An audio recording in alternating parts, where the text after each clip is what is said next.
I like your setup. It makes me feel like my setup is shit compared to yours.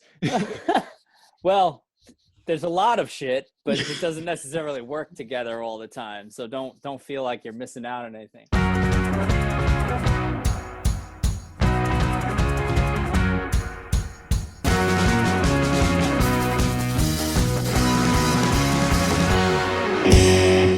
Brendan, first off, welcome to the podcast. Welcome to Tobin Tonight. I was actually pretty thrilled when you responded to my email. Like usually you go through the PR, and yes, we went through PR, but like when automatically he was like, oh, well, Brendan's going to send you a message soon. I was like, yeah, he'll probably send it like within like 2 or 3 hours, like 3 days. And instantly it was a message. I was like, he sent me a message that quickly. I was like, oh, okay. It's like, awesome. This guy's devoted here. Yeah, well, devoted or just we run our own show, kind of. You know, sometimes management can like, that's what takes long. Yeah. You know, it's different in all circumstances, I'm sure, but we haven't had management since about 2005. So okay. we're 100% independent on that front, and it's been good that way. Well, you had me fooled. So there you go. I mean, it's good. Like, it's always kind of interesting when you're the one that's doing all the work for yourselves. Cause I mean, there's like no middle person that you kind of get miscommunicated with, I guess. Right. Yeah. That's true. Yeah. But I want to start by going way back to when you started Wheatus. So like, how did it come about? Cause now I believe it was you and your brother kind of started off. But in your own words, kind of explain like where you got interested in forming a band. Like, was this always on your mind to create a band, or were you like, you know what, I'm going to be a lawyer? I never said I wanted to be a lawyer. That never crossed my mind. A lot of people growing up told me I should be a lawyer, but no. But the fact is that I kind of started the band by myself. Okay. And that's kind of an oxymoron because a single person is not a band. But what I was doing was I was in a lot of other bands. I was a lead guitar player, backing vocalist, in a few other projects. In one, I was a songwriter, but the rest of them was sort of like, I guess you could call it sideman or like engineer sideman, like, you know, like, and was gaining experience in the way of touring. I toured with Joan Jett and the Black Hearts with my band opening up for hers, or the band I was playing in, I should say, not my band, but the band I was playing in opening up for her band, for the Black Hearts, around 1996. And from a graduation of college, sort of like last year of college, 94, 95, 96, those 3 years, I was like, okay, well, I got to get a job and everything, and I got to get bills paid, and I got to get an apartment and all that stuff. But what I really need to do is I need to figure out how to make records. And that meant being in lots of bands and getting lots of studio experience and watching the process happen. I was reluctant to show anybody my stuff at that time because I had yet to really like find my own voice, you know, like find out how I sounded or what I wanted to say.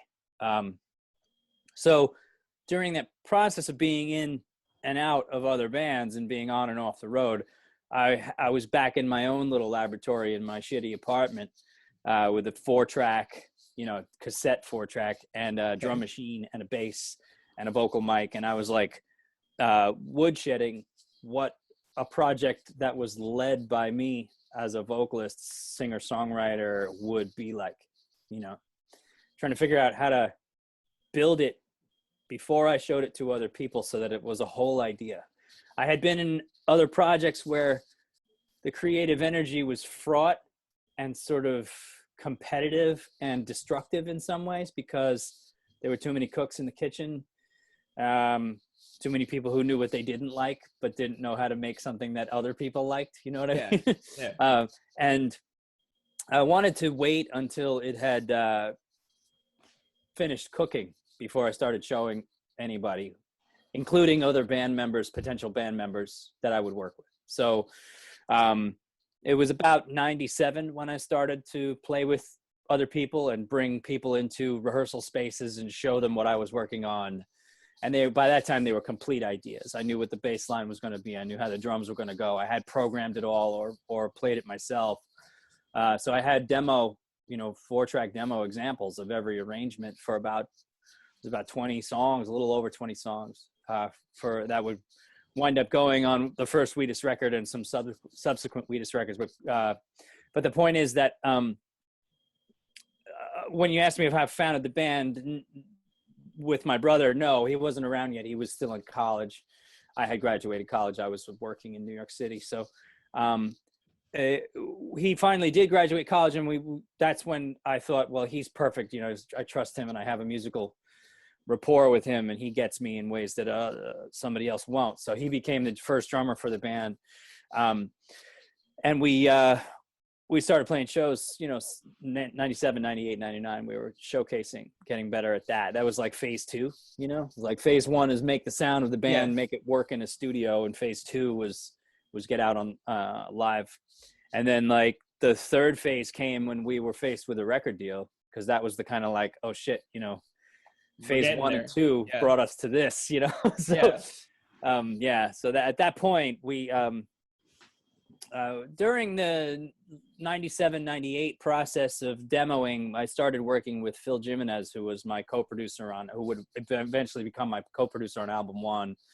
And he was also percussionist, multi-instrumentalist. He's a fantastic songwriter in his own right, but he wasn't writing with me. He wanted to see what this strange idea with this acoustic guitar that was played like an electric, and these drums that were kind of like mixing, hybridizing metal and like 70s funk stuff, and or Motown. So it was like that. It was like he and I were sort of studio tinkering people, and not so much like competitive songwriters. We approached the process as engineers, and he was very respectful of the fact that I had completed all these ideas in a vacuum, so he was there to see them to life with me. And we struggled and made some false starts and made a lot of mistakes, but eventually, by the time Columbia Records was noticing our showcasing in the city, in New York City, we had narrowed down what we wanted to do on the record, with consistent studio work over and over again, starting over, trashing what we had done, starting it over, replacing little parts, anything and everything, to get to a point where it was like, yeah, this sounds like nothing I've ever heard before, and it's what we want. It's what it sounds like in my head. Yeah, like now, so I kind of want to go back a little bit here, because when you're mentioning, like, it seems like you're very like interested, dedicated to music, even at this like a young age in college, university per se. But like, what were you initially going to university or college for? That's a good question. So I was on a pre-med. Oh, really? Track. Okay. Yeah. Wow. I started the University of Scranton, Pennsylvania, in 1991 as a pre-med major. Okay. See, this is like taking me for a whole different loop. It's like, because I figured if you're in like the music industry, or even like, judging by your answer, they're very dedicated to music. I was assuming you'd be like, oh yeah, I went into like for arts. But when you say pre-med, I can just imagine if you had to go into pre-med, it's like, this guy's dying here over here, and you're still like, I'm working on my tracks, man. No, my artistic life has always been very opposite from my school life. Okay. I never, with the exception of some art classes, requirements in high school and whatnot, I never exuded art in school in any way. Art was always a private time thing for me. My family, we didn't know anybody in the music industry. We don't have any artists in the family or anything like that. My parents both worked, sort of middle class, working class upbringing in the suburbs of New York City. And it was very much on me to find my own creative space. It wasn't on offer anywhere. There were no programs that I was ever a part of or anything. So my solitude contributed to my art almost exclusively, and not as a group, not in a group setting, not in an educational setting at all. So that's the track I was on. I was on a pre-med. I was always interested in the sciences. Yeah. And of course, everybody's parents want them to be a doctor at some point. But that was the advice and the sort of conveyor belt that I found myself on when I was 17. I started college when I was 17. It was because of where my birthday falls in the year. So it's okay. Yeah, in December. Right. Well, it was my birthday's in October, but yes, it was first month of college. I was 17 years old. so I was heavy on the sciences for the first 2 years of college, and I had always been able to get by in school. I was never an exceptional student, but I would make like 85, 90 here and there, and like keep my grades above 85. You know, that's not exceptional at all. No, of course not. No, that sounds great. What are you talking no, about? it wasn't. It wasn't. It really wasn't. I mean, maybe things are different now, and that's graded differently. But I was just, a lot of the teachers would comment that like you could do more, but you're not. You know, you're lazy. You know, kind of thing. And the truth was, I just wanted to play music. I didn't give a shit about school. Yeah. I put in exactly the effort that was required to get the minimal amount of criticism. You're basically just showing up and being like, I will do the min here and the max out there. And then it's like, so you can just not get on my back because I'm doing exactly where I need to be. Like, yeah. Now the thing is, spending that much time on guitar and playing music as a kid, even in college, was kind of like a little bit scary because we knew nobody who knew how to make that a career. You know, that was like such a weird little like pipe dream that I couldn't really understand as a reality until I kind of scratched at it enough for that to happen. But I know that there are people who were raised in artistic families and parents who understand that kind of track for career, and they wind up at Juilliard or whatever, you know. And I didn't do that. So my music was a solitary sort of non-schooled, self-taught. Yeah, because it's interesting because like when you mention about, you know, no one in your family had like any connections into music, it's weird to see now kind of, you know, if you upload something on YouTube or if you look up something on like TikTok, and then that kind of either gets its own following, but even before that you have like music talent shows like American Idol, The Voice, that can get you exposure.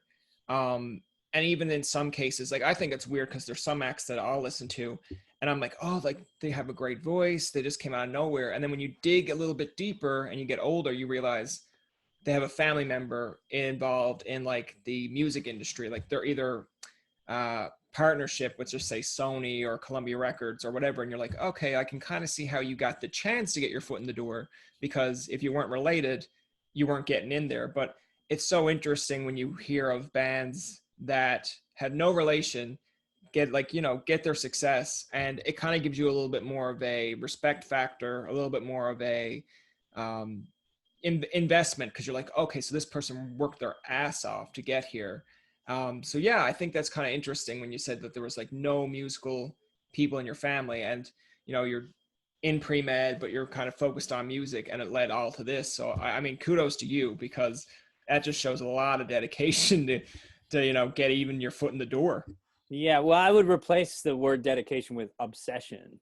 I was just being nice about it. I was being nice. Yeah, no, I didn't need to try to find the energy to work on music after an exhausting studying for a test or whatever. It just came automatically. That was like if I wasn't doing schoolwork, I was playing my guitar. You know, so I think that what had happened was, you know, I kind of had a bit of a revelation when. In my sophomore year, my second semester, I was having a really hard time with organic chemistry.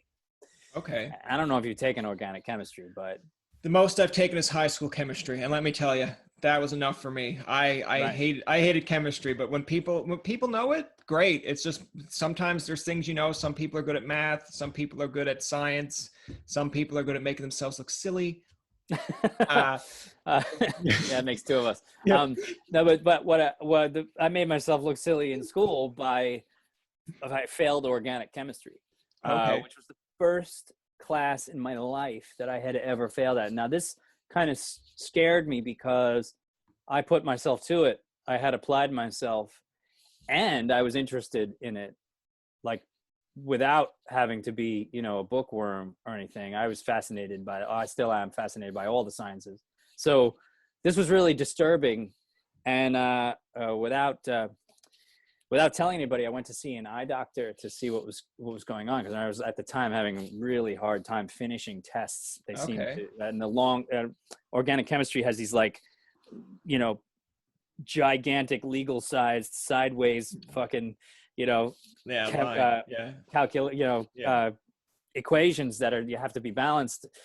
And chemical equation problem solving is really tricky. You have to like really keep your place. You can't make any mistakes. And I was making tons and tons of mistakes. So I went and checked, and turned out I had this like somewhat uncommon ocular problem where I was born with one of my eyes is like rotated 45 degrees in it, or a few degrees in the socket without being crossed. Yeah. It's turned. Yeah.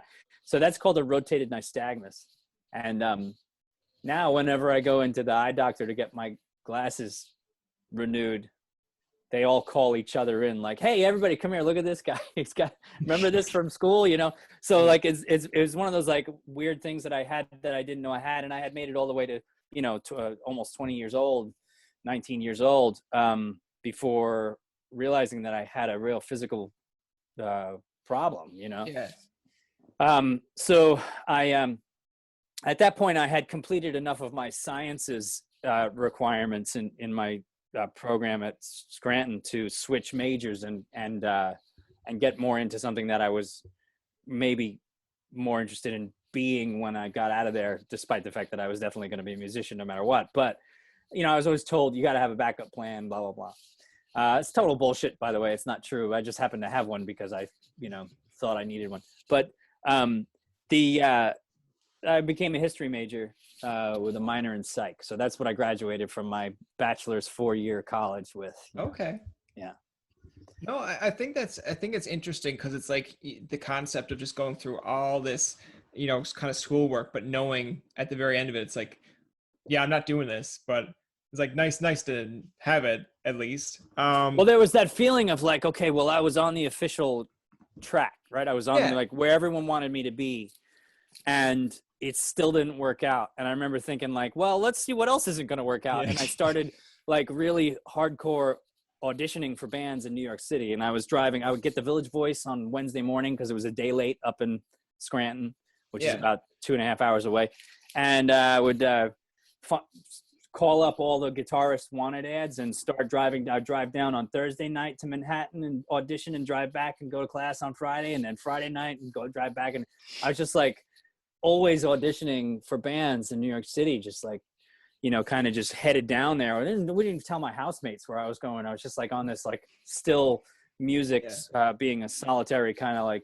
It'd be interesting to see what they're like at the time, what they thought you were doing, and then realizing like years later, this is what you were actually doing. As it's like just the folklore of like, well, like he goes out at this time at night. We don't know. Here's our theories. And then like later on, it's like he's always in class the next day. But you know, as long as he's there, that's my concern. It's like I don't want to call from his parents going like, have you seen my son? It's like, to be honest, I haven't, and I'm glad. So you can't blame this one on me. Yeah.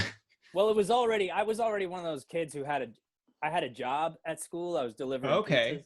So you know, I was almost never around to party or hang out or anything anyway from about end of sophomore year going forward. But it was an interesting time. I was in the wrong place, but I had accidentally discovered something about myself that I could make something of. And of course, all the ideas for songwriting are just kind of coming out of me, not really without any context, you know. I don't know. I wouldn't know at the time, like, well, you can go and have a band and, you know, publish these songs and that's a career path and all that stuff. I just didn't understand any of that world, you know? So playing my first show at CBGB's with my hardcore band in like 92 and like, you know, other things that stacked up as memorable, like notches in the belt of a New York City musician, didn't really register to me as career moments, but were more or less like, oh man, that was amazing. You know, like it's just like, it was a very hobbyist mentality, but I was becoming a professional because of how obsessed I was with it, you know? The thing I kind of want to get into a little bit here as well is, you know, when you were mentioning a little bit earlier about, you know, making the band, kind of getting into, I guess, creating the band, and where you mentioned, like you didn't know anyone prior to this. Like who were some of your kind of influences to kind of get you into music or just kind of create a band? Like I know for myself with podcasting, I grew up watching like Conan O'Brien doing the Tonight Show. Like I'm just that, like I seen his late night bits, but the Tonight Show is where I kind of really implanted it. Yeah. And I just watched him like, this is great. Like this, you're telling me this guy can be a goofball, have a serious interview, and that's what he gets paid for. I'm like, yeah, sign me up for that. So like, who kind of influenced you to be like, man, like let me pick up a guitar one day, or let me sing. Like if you're doing it, I want to do it too. Uh, in my sort of like adolescent identity, the important stuff, it was Angus Young. Oh, really? Okay. 100 million times Angus Young. I mean, I had been into, as a kid, I was into Sha Na Na and Bobby Darin and, the Temptations and like Huey Lewis and Mark Knopfler and all this stuff. But when I really found my holy shit, I identify here, it was Angus Young. Okay. Yeah. And he was this like snot-nosed fucking brat who could shred your face off with more energy than you like. Look like he was being electrocuted to death, on stage, and he's like, wah! Like play the best fucking guitar solo you ever heard, and he's totally like microsecond accurate on the beat, like so tight, very, very, very good musician. And that did it for me. That energy and that precision did it for me. Okay. And early on, a lot of the convention about AC/DC, is all their songs are the same and it's all just meat and potatoes rock. And as I started to like peel that onion on the guitar, I was like, this is not easy. This is fucking, if this was easy, a lot of more people would be doing it. Like, this is hard, man, And, learning that Malcolm was the songwriter and that he had like sort of broken two guitars into like orchestral pieces that could be arranged as though they were brass and woodwind kind of thing. Like that's what Malcolm Young's style actually can be compared to. I knew that there was a world of information that I didn't have yet and that I needed. So I dove into, after dressing up as Angus for Halloween in 1985 or whatever it was, I learned subsequently how to do things that he did. And was forever obsessed with him after that. Still am. Yeah. Okay. No, I mean, that's interesting because it's always kind of cool to see where people kind of get their inspirations from, or like who kind of drove them into a certain field. So no, I can kind of see that, especially when you mentioned about how obsessed we are with music. I was like, okay, I can see the relationship there. The other thing I want to mention too, as when you kind of got into it, and I kind of got you a little bit off the rails there, but when you mentioned about getting your first record deal, like explain that a little bit to me, because I know a lot of people like myself, it's kind of interesting that, because I wanted to bring this up to you as well, is when I was watching, so I'm in Canada, so watching like a Much Music countdown and seeing, I love Much Music. Yeah, like seeing like Teenage Dirtbag, like at the time, I'm like, I believe it's like 2000 or so it came out. So I'm probably like 9. And I'm like, I don't understand what he's singing about. Like this is great. Like you're in your teenage years. What's so there to complain about? And then when you get to high school and then you listen to those iHeart 90s, iHeart 2000s, and these songs are playing, like even to this day, I'm like, totally relatable, totally get it. But I keep on looking at that video and I'm like, is that Freddie Prinze Jr.? Like, I don't know if that's Freddie Prinze Jr. Like I look at it and I'm like, the music video to me is like all over the place, but I get it. But at the same point, it's just that doesn't usually happen a lot of times in a high school where like the nerdy kid just walks up and be like, I got these 2 tickets. Do you want to come to the concert? And they're like, yeah, sure. I'll go with you. So what, obviously at that point, the video was not very much in my control, although the narrative of the song is pretty on the nose. So it's hard to deviate from. But one thing did happen that I've always been happy about in that video is proves to be a dream that he wakes up from at the end, Yeah. And without going down the whole snow globe thing, I wrote that song as a fantasy. It's fictionalized. It's a daydream. Yeah. So, because I went to a boys' school where I commuted an hour and a half on a train toward New York City, starting at the age of 13, so I didn't see any girls. There was no Noel in my life. So, it's just kind of like an imagination of what a romantic endeavor in a co-ed environment would be like from a kid who didn't have a co-ed environment. So that was where it's coming from. Yeah.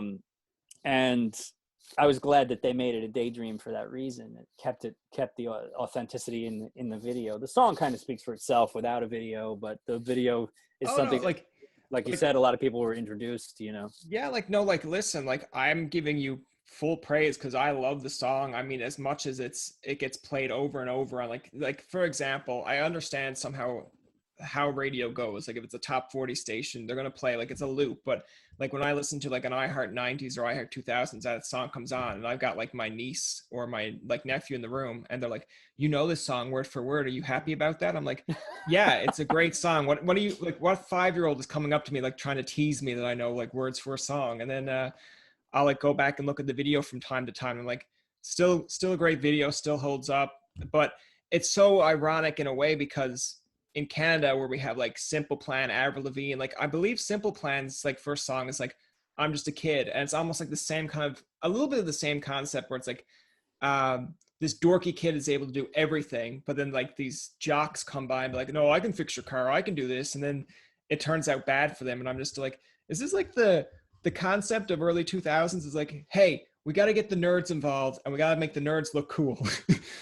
Sure. Well, I mean, yeah, my own adolescent experience wasn't quite that simple. It was a lot more complex. The place I came from was a relatively violent little town on Long Island. So yeah. You can read about that in other publications. If you want to look up what happened when I was 10 years old, there's a Rolling Stone article from November 1984, November 22nd, 1984. That Rolling Stone issue has a detailed breakdown of the teen homicide that happened where I was living. But okay. It was it's been sort of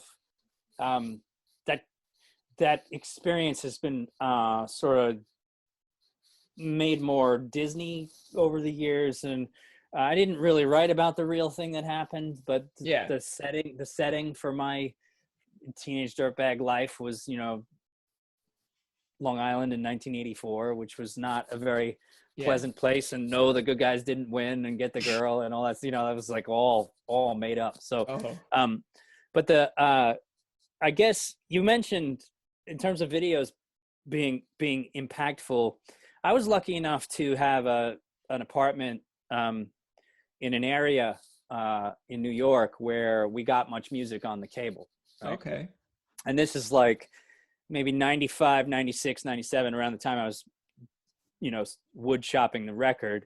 And I discovered the Tragically Hip there, and Matthew Good Band, and a whole bunch of other Canadian stuff I had never been exposed to. And in particular, the video for Bob Cajun, the hip, that just destroyed me. That was a really beautiful little art piece, a little allegory, a little narrative about just wanting to have peace in your relationship somewhere. It was also uniquely Canadian, in ways that I had never been exposed to. And I was a huge Rush fan when I was in high school. I mean, I went to see him a whole bunch of times, and I went through, right after my AC/DC phase, I got really heavy into the Rush phase. So Canada was in my life in some ways, and all the jokes. And my brother and I were obsessed with Bob and Doug McKenzie. Strange. Oh yeah, there you go. It was so close and yet so far away. But here was your music channel, having encountered Rush and the McKenzie brothers in the 80s, and then now I have my own apartment, and here's this band called the Tragically Hip on TV, and I was like, who are these guys? And I got all of the records, which is the way that I do it. If I like anything enough, I just go and I walk out with a stack. Well, used to walk out of the music store with a stack of shit this high, and just go through it real slowly, and to this day we cover music at work, and we cover Time Stand Still when we're on tour, and they're only covers that are consistent on stage for us are Canadian bands. And I don't really know why. It's just music that like makes a lot of sense to play. It feels great if you can get it right, especially with Rush. You have to put the time in. Oh yeah. But it's the video. The video did that to me initially. Bob Cajun video. Did you ever get the chance? Because I know with Tragically Hip, like, did you ever get the chance to meet Gord Downie? No, unfortunately, we never crossed paths. I went to see them whenever they came to New York. The guy was just his poetry and like his weird little voice that he almost speaks with instead of singing, but then you realize it's also a beautiful melody, like it just like he who's much more of a performance artist, like a holistic humanist performance artist than a musician. He wasn't just a musician, and of course the band is incredible. There's no week in my life that's gone by since I really dove into the hip in the 90s that I have not turned to Lake Fever or the whole entire Phantom Power record. Oh boy, there's just so much Tragically Hip. I mean, Music at Work is one of those songs that if I'm really feeling like shit, I just like poop, like block the world out and destroy my ears with that song, because it feels like it's such a survivalist, song. And he's got the imagery in that song, where he's talking about, now I'm thinking of, what's the song, the title track, Phantom Power. Your imagination's having puppies.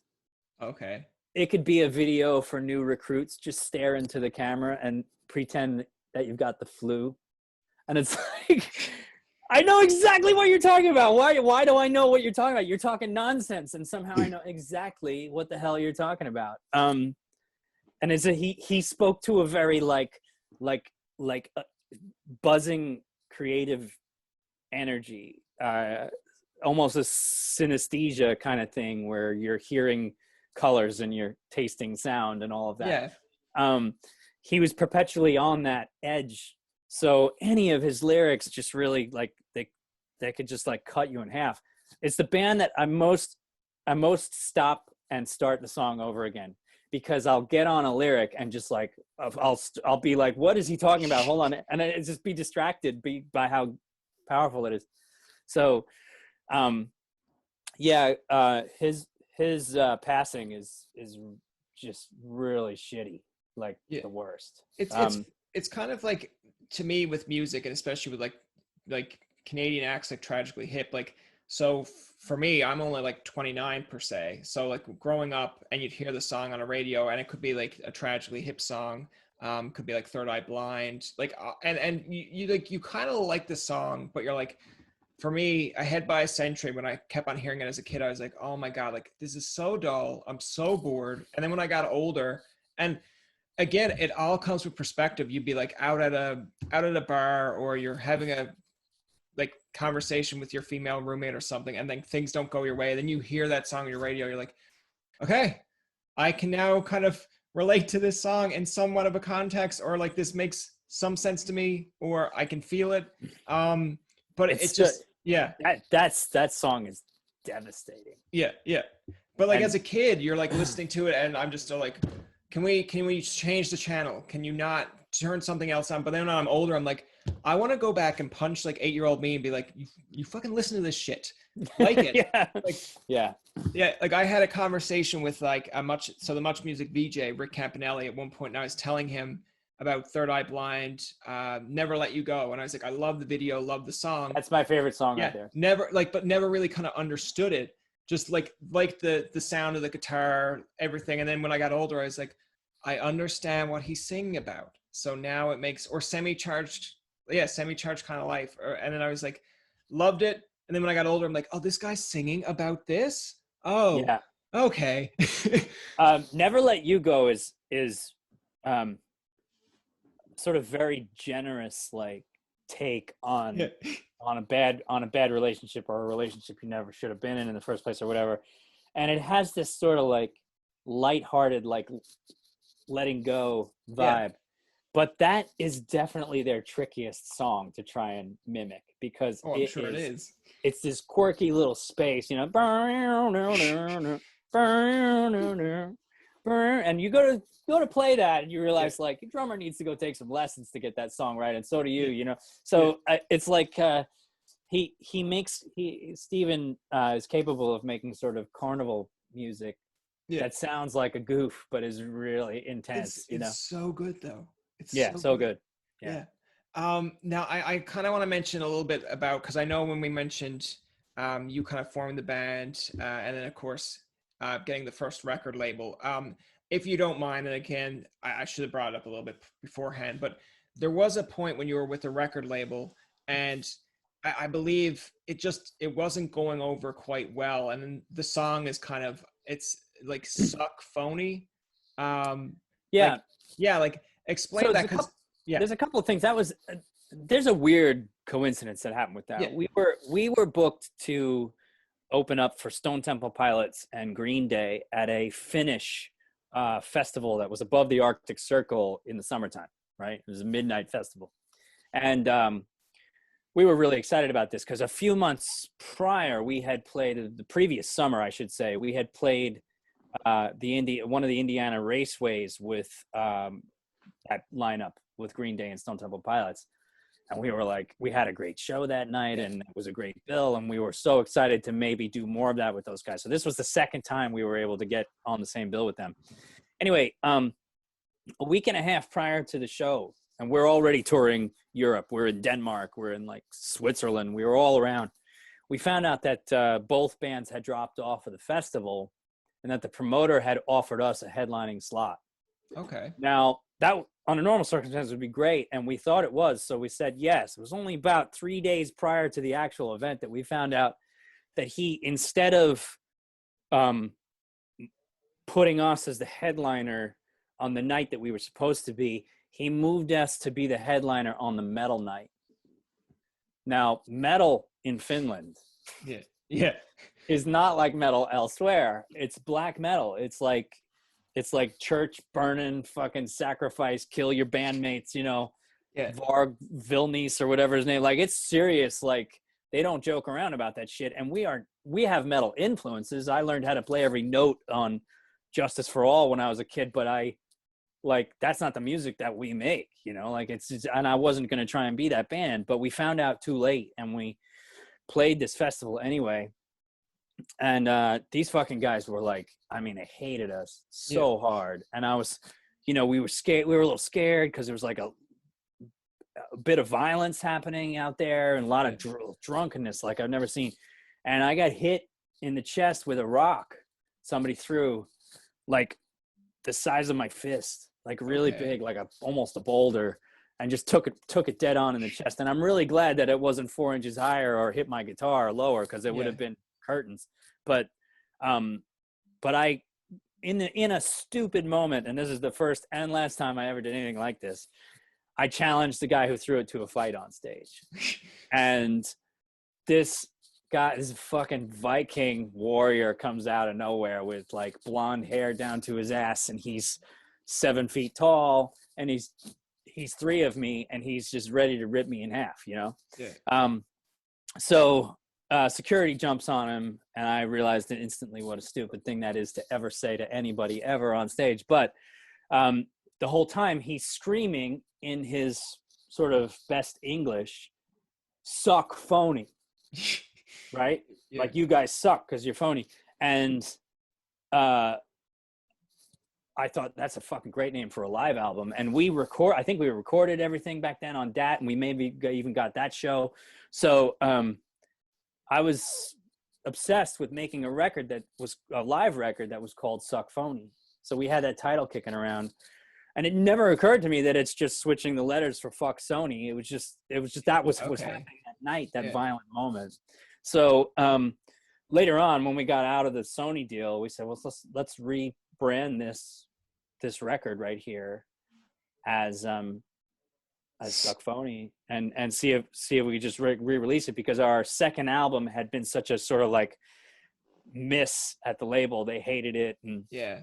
we were really disappointed with the way that they put it out. They put it out like really bad. They put the wrong release date on posters, and like it was like a total catastrophe. The record didn't stand a chance. They refused to release it in America, or North America, I should say. So so we had this bitter pill that we got from the second record, and the truth is that our relationship with the label would have been fine if we didn't have a hit with overseas, and then there was competition between the two offices. The New York office, who had signed us, had failed at promoting Teenage Dirtbag to the point that it did well, but everywhere else kind of got it right. First and foremost was the United Kingdom, where it really, really blew up. And the president of Columbia Records over there, Blair McDonald was his name. He really knew what to do with it, and he hit a home run. And we wound up doing the right things, for the time that he was there. He was very watchful over us, and it worked out. But there was competition and sort of bitterness between the two offices at that point. So there was like all these half-ass attempts by the New York office to bring us back over and make it happen the right way. And they had these terrible ideas. And I actually was told one time, you should sing more like a guy, and all that. And I was like, like, what are you talking about? So it was a weird circumstance coming off of the way that we were successful that led to the breakdown of the relationship.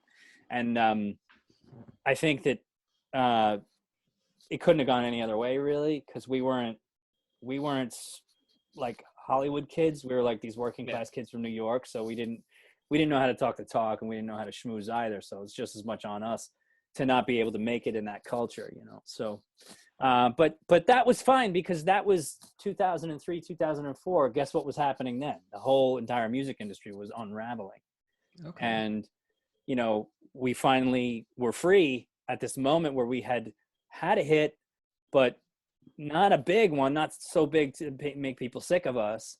And we got our, the rights to our second album back. So that never happened. And we were able to start independent releasing at the dawn of the internet, of independent releasing. Yeah. Now, keep in mind, there was no YouTube. There was no digital distribution for iTunes. You had to know somebody and get it on iTunes and all that stuff. So we stumbled through 2004, 2005, but by 2006, 2007, we were independently distributed band that was touring without management, without a record label, without any of the baggage of the preceding century, which makes us one of the luckiest, made it. We were like Indiana Jones, who like slides in under the closing stone door and grabs his hat, like that's like, that was like, we got out of there just in time, So it was fortunate that way. And that's the story of our label relationship, I would say. So like in saying that, because I don't want to like bring up too, or like, kind of dig a bigger hole here or whatnot, but like, did you ever get backlash, or did anyone from like Sony ever contact you about that? Like, like take this down. Oh, okay. Well, that's interesting. Cause like I can see now, it could be different in today's world too, but it's like almost like any time, even if it's like slightly a jab, it's like a record company comes after it and goes like, excuse us, like what are you doing? Like we're coming at you. I think that what at that point we were such a small fish and it was such a big pond. I don't think they even noticed. Yeah. Frankly, half the people who worked with us during the 2 years that we were on Columbia Records were gone from the company anyway. Yeah. I mean, there's a ton of turnover happening there. And we were like really pissed off about the way that they did our second album, man. Like that was like garbage. I mean, our first album recouped, like that's, we were ready to make them money and they were like, nah, and I was like, okay, if you got it like that, then, fine. Yeah. But it was a weird time. I don't think any of them saw coming what came, like the digital revolution. And I remember I was working at one of the jobs I had before I got a record deal. I was working in Times Square in New York City for these two sort of like hippie dudes who ran a VPN company. They were building private networks for Wall Street, and I had one of my CDs in the office. I was on the way to a show that night, so I had it in my bag, and they were like, "Oh, you're a musician? Yeah, that CD, that song on there, you got that's software. That's going to be out. You're not going to be able to control that." And I was like, "What?" It's like, "Yeah, man, that's a piece of software. It's no longer like a physical. You don't know about this problem that music industry is going to be like, have its picked up by its ankles and have its pockets, dumped out." Like, I was like, what do you mean? And that got my clock ticking on that. And I kind of had that concept. I had that idea in my head that, like, well, maybe it's not going to be worth that much. I mean, maybe things are changing.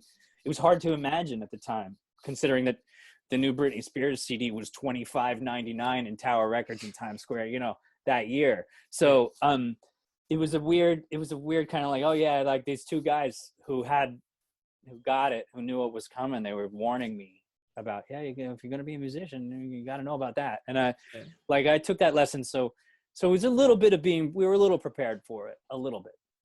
It's almost like I find, and maybe it's somewhat relatable, but it's like when I'm doing podcasting or doing interviews or when I upload stuff, like when I first started this podcast, for example, like I was like, oh man, like I need some trendy tracks for an opening. I need a trendy track for an ending.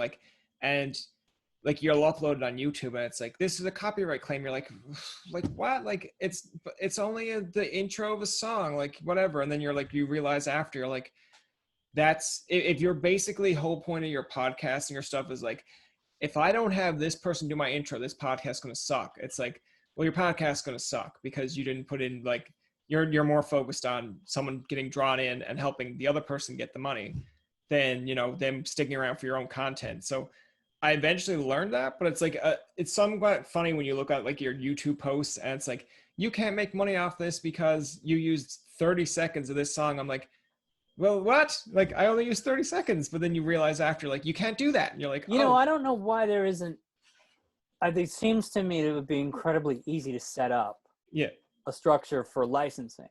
Yeah. Like, oh, you want to use 30 seconds of Teenage Dirtbag in your podcast? Okay. Yeah. Well, give me 20 cents per view. Whatever it is. Like, it can be worked out. I'm sure it can be worked out where we don't have to, like, Well, it's interesting to me because, so what I used to think too is, if I reached out to just say the Arkells and like I reached out to like Max Kerman from the Arkells and said, Max, I'm doing a video. Do you mind if I use your song? And Max goes, sure, whatever. And then like you get something from YouTube and like, this is like the beginning stages. Like, you smarten up eventually just through your own occurrences.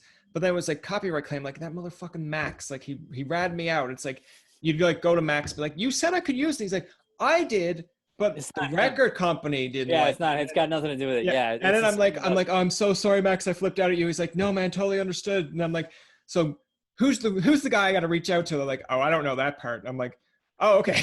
I'm like, okay. It's like, whatever. Yeah, no, it's unfortunately at this point, it's all very automated and you don't really get to make deals that way. With each other.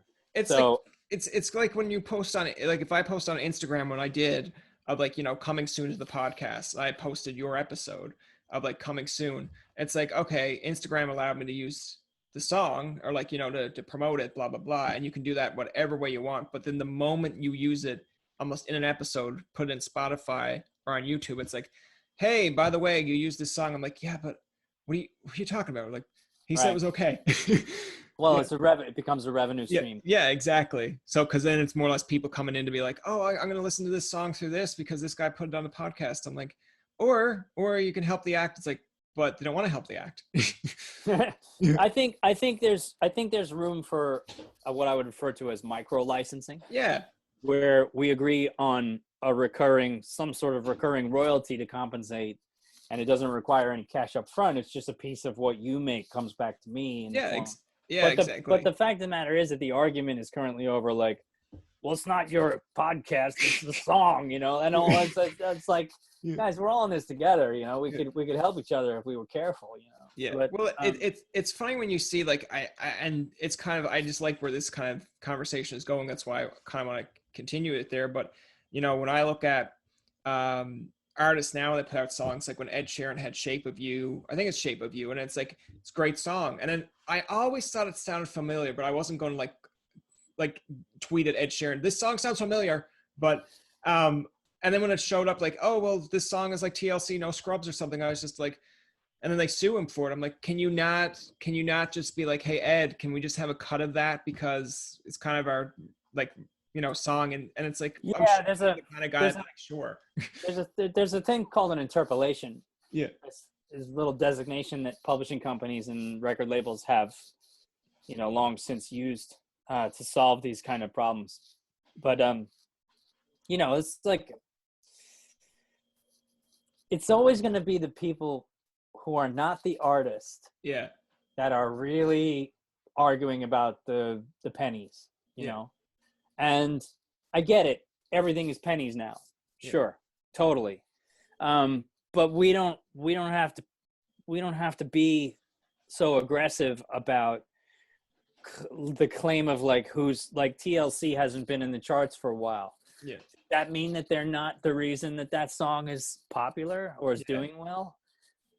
I think it is. I think they are the reason. They fucking wrote it, you know, like, so like, I mean, like they're the reason it exists, you know? So it's just like, kind of like the star power thing, and who's got the sunlight at the moment gets into the conversation, and that becomes toxic, because then you're comparing dicks, and it's like, you know.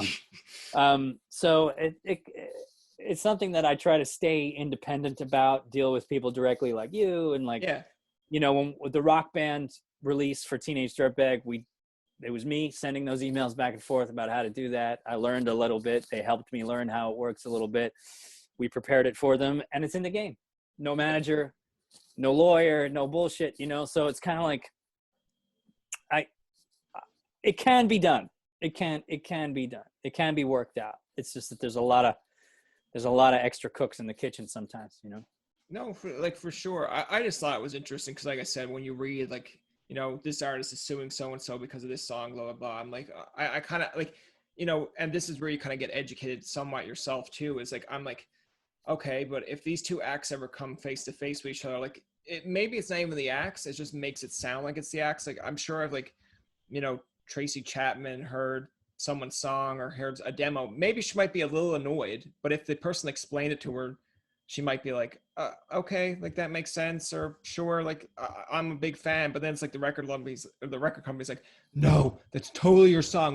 What are you doing? And it's like, she's my buddy. Yeah. Like let it be. And then they're just like, oh, you want to rip that off now too? It's like, but he said I could. He's like, he's right here. He's going to actually perform it with me. It's like, no. Well, that should be called, there's a word for that. It's called an interpolation. And there's nothing wrong with that. You know, like, I mean, the Coldplay thing with Joe Satriani or, you know, there's a lot of those out there. I feel like you should be like, as an artist, and again, this is coming from a mindset, like if someone said tomorrow on the charts, just say if it was like Bieber or someone ripped off your Teenage Dirtbag or took an implement of it, like, I feel like you should be like kind of like inspired in a way. Like, I know it's money to it too, but I feel like you should be like, this person loved this song so much, they used it as a sample, they're probably going to make it like popular again, they're probably going to help me in the process. You should be kind of like, oh cool, great. Yeah, it's fine as long as they want to admit it and give me the percentage. It. You know, I mean, I'm not gonna try and shut somebody down. Like what happened with the Rolling Stones and the Verve. You ever hear that story? That's insanity. Yeah. Like that. You know, Richard Ashcroft wrote a beautiful song over that, and it's not entirely his, sure. Yeah. But 100%, like back to the like all of his lyrics, so like they don't exist, and like, and that's the Rolling Stones. Yeah. I mean, are they really worried about it? Like, like are they stressing out about who's going to pay the next bill? Like, I don't know. I mean, I can't. Not today, anyway. Yeah, no. I feel like if I had it like that, and somebody did something like that, I would call them up and be like, "You're a fucking genius. Let's work it out." You know, like I couldn't be bothered being like this is mine and you can't have, you know, like. I feel like it, and I say this in fairness, but it's like if someone took this interview off YouTube and like just took just said it took me out of it, kept your questions, and then did the same thing, I'd be like, like, hey, what was wrong with me? They'd be like, oh, I wanted to interview him too, so I just kind of took you out. And then I'd be like, no, I'd be like, that's not fair.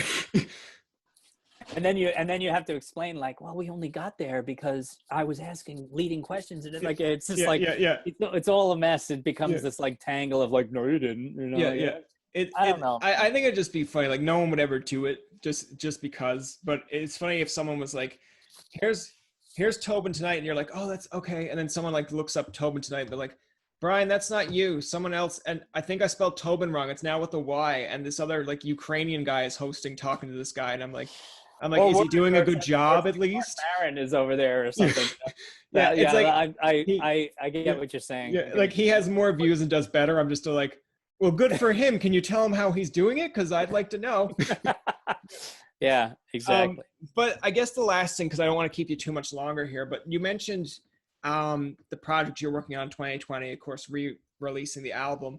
I'm guessing COVID has kind of thrown a monkey wrench into the whole aspect of it, but like give us a little bit more of an update or like what we can expect. So I'm just about to finish the 10th song of the first 10.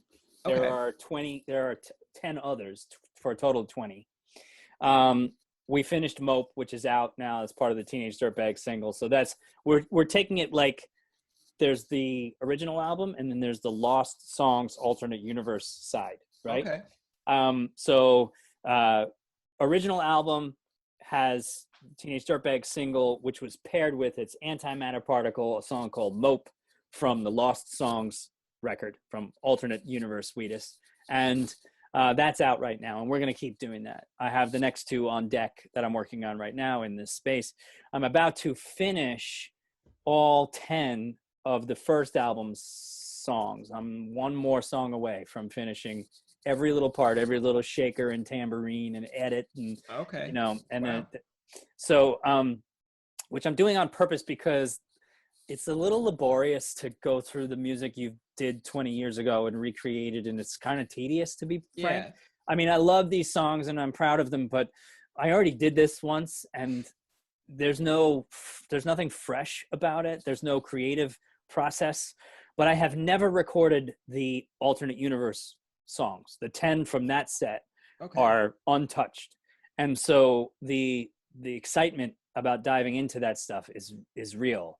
So I figured get the hard work done first, finish the first 10, get them out of the way. Like I said, there's only one of those left to finish, and then work on the new stuff and get excited and feel like, you know, you can wake up at 6 o'clock in the morning and get down here and spill your coffee all over yourself and do a great thing, you know? So, so that's what I'm looking forward to, the rest of it. And we're going to do it as pairs. They're going to be, sometime in November, we're going to put out 2 more pairs of the songs, Matter and Antimatter, you know? And the goal being this sort of like duality of like, this is our first album that, you know, this is what another version of the first album could have been, and keep moving that way. And we don't have a tour to look forward to at the moment. I am discussing possibly something happening in late 2021 or early 2022. This is all sort of vaccine dependent. There's no fucking way I'm going out there without having a vaccine, because every time I tour, I get a cold, and every time I get a cold, it gets bronchial really fast. It's something about me. I have an otherwise robust immune system, but that middle of the second week on tour, I get a cold, and I know that if I don't grab it right away and get in bed and get the NyQuil and get everything, then I'm going to be packing up my lungs for the rest of the tour in pneumonia state. So you don't want that. You don't want someone being like, just like all of a sudden it's like, he spit on me. Yeah, I know. There's that. And there's also like, I don't want to die. And also when I go to hit the road, I bring 20 people who I have to look out for and make sure that nothing happens to them. And I'm not about to put them in danger either. So if we wait, there'll be a vaccine. Eventually, we'll get this right, and we'll get it under control once that fucking idiot Donald Trump is gone, and we'll get back to normal. That's the only way we're going to do it. But until then, we will be releasing these particle singles, Matter, Antimatter, first album, Alternate Universe first album, and go to Spotify directly, and you can hear the first pair, Mope and Teenage Dirtbag. That single has a third song on it, which is an acoustic version of Teenage Dirtbag that I did. Okay. Oddly, was never came out. No version of that. You would have thought, but it didn't. Yeah. It's cool. And the next pair we think is going to be Temporary Song, which is a new one, and Sunshine, which is the second song from our first album. So that's the next pair we reckon. Okay. No, I mean, that's all interesting. Like, I think it's a cool kind of concept there of coming out with like the original kind of soundtrack and then saying like, okay, this is what you could have, like, this is the alternate of what you could have. Cause it buys people in, like, for people who want to hear the classic remastered, but also want to hear like, oh, well, what else could they have had? Let's see what they've done here. Sure. I mean, a little bit of a follow-up question with that. It's just out of pure interest. Like, do you find now with like social media, like your Instagrams, Facebook, like, do you find that's easier kind of to promote this stuff and get people to listen or like engaged? Or I know it kind of sounds like a stupid question, but I feel like it should, because there's more eyes now, and especially with a younger generation that maybe never heard the original, but they heard it from like their parents or an older brother. And now they're like, I liked it, so I'm going to go download it. I've always been a big fan of music and other artistic endeavors, movies and whatever else, that kind of do their own work. Yeah. Because, I mean, Teenage Dirtbag is this thing that's out there in the universe, and it speaks for us, and it manages the band for us, and it does a lot of work on its own. And that's the kind of music I want to make. I don't want to make music that needs to be promoted and help me sell my track, like all that stuff. I want people to find something in the work that we do that means more to them than they thought it would, maybe, or means maybe even like something to them personally that nothing else in their life does. That kind of stuff, that connection stuff. We have a lot of friends on the road who, over the years, anyone who comes up to me and is like, can I just tell you a story about blah, blah, blah? I'm always like, what?